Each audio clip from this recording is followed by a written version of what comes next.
کو قرآن کی کرامت کو اور قرآن کے تقدس و طہارت کی ذمہ داری اللہ نے اپنے ذمہ کرم پر لے لی ہے. یہی وجہ ہے کہ قرآن کو بدلنے والا جس نے بدلنے کی سوچا اس کا دین بدل گیا, اس کا دھرم بدل گیا, اس کی سوچ بدل گئی, اس کی فکر بدل گئی, اس کا تشخص بدل گیا, اس کی ذات بدل گئی, وہ پورا کا پورا انسان بدل گیا. لیکن قرآن نہ بدلا تھا نہ صبح قیامت تک بدلے گا. سنی مسلمان سینہ ٹھوک کر کہتا ہے ارے ہے قول محمد قول خدا, فرمان نہ بدلا جائے گا, بدلے کا زمانہ اللہ کا مگر قرآن نہ بدلا جائے گا.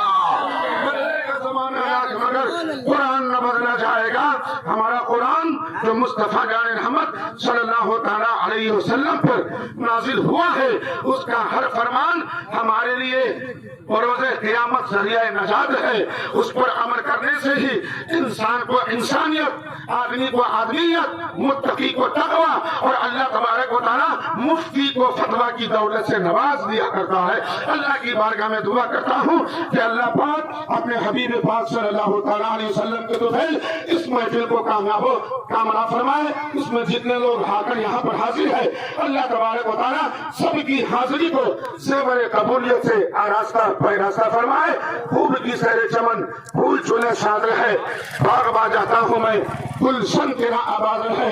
پگھلنا علم کی خاطر مثال شمع زیبا ہے, بغیر اس کے نہیں پہچان سکتے ہم خدا کیا ہے. اور یہ تیرا مدرسہ یہ مدرسہ ہے تیرا میں قدر نہیں ساتی.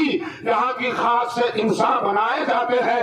آدمی آتا اس میں پڑھنے کے لیے لیکن آدمیت اس وقت اس کے اندر آتی ہے جب مدرسے کی تعلیم سے آراستہ پیراستہ ہوتا ہے.